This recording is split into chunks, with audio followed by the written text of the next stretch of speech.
Kick বক্সিংয়ে 5 বারের বিশ্ব champion Ali Jacko এবার শুরু করেছেন নতুন মিশন।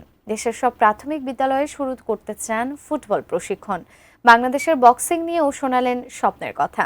এটি নিউজের বিশেষ প্রতিনিধি ইমরান হোসেন সুমন সুনামগঞ্জের ছাতকে আলী জ্যাকোর গ্রামের বাড়িতে কথা বলেছেন তার সঙ্গে। সেখানে উঠে এসেছে নানা প্রসঙ্গ। কিকবক্সিংয়ে বিশ্বজয় করেছেন। অবসরের পর পিতৃভূমির টানে বারবার ছুটে আসেন বাংলাদেশে। সুনামগঞ্জের ছাতক উপজেলার নিজ গ্রামে ব্যক্তিগত উদ্যোগে জমি কিনেন ফুটবল মাঠের জন্য।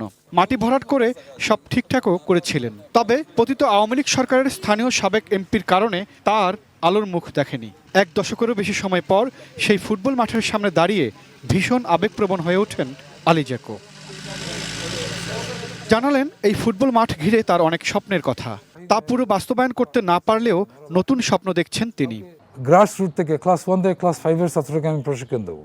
এর মাঝে ফুটবল খেলার যে এবিলিটি থাকে, 30টা ছেলে থাকলে 30টা ফুটবল দেবো, 30 জোড়া জুতা দেবো, 2 জোড়া মোজা দেবো, শিনপ্যাড দেবো। জানালেন ধীরে ধীরে দেশের সব প্রাথমিক বিদ্যালয়ে ফুটবল প্রশিক্ষণ শুরু করা। এই পাইলট স্কিম আমরা এখানে করবো প্রথমে। UKFA কোয়ালিফাইড ট্রেনার সে আমার সাথে পার্টনারশিপ করে ফেলছে।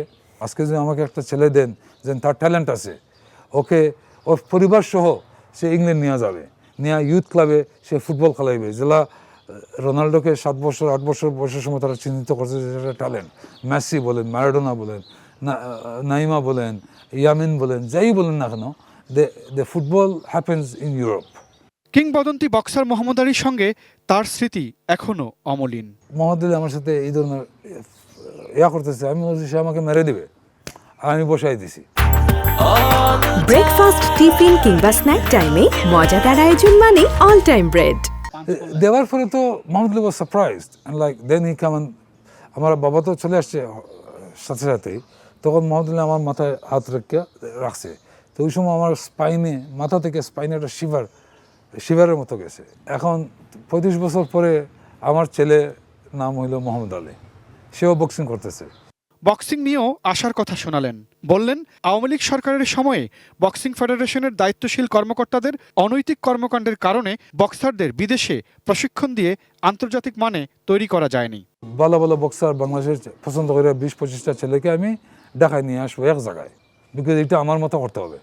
এখন বাংলাদেশের ট্রেনার যে এসে আমাকে নলেজ দেয় যে আপনি এটা করেন, ওইটা করেন, ওইটা করেন, এটা করতে হবে, তা এটা আমাকে খাটবে না। মাই ড্রিম ইজ আমার মতো যে আরেকটা বাঙালি হয়, এটা আমার গৌরব, এটা আমার অহংকার। আমি আসছিলাম 5টা বক্সার এদের চাই নেব 2013-14-এ, কিন্তু কুদ্দুস খান সে আমাকে বললো যে 20 লক্ষ টাকা দিতে হবে। তো আমি বললাম আমি ফ্রি নিতেছি, সাহায্য করতেছি বাংলাদেশের প্লেয়ারকে, সব কিছু আমি করতেছি, আমার অনেক টাকা নিয়ে খরচা হবে, আমি আপনাকে কেন 10 লক্ষ টাকা দেবো? বলে আপনি বাচ্চাগুলোকে নিতে হলে পারমিশন নিতে জায়গায় জায়গায় আপনার ভর্তি করতে হবে। এবার আর থেমে যেতে চান না আলী জ্যাকো।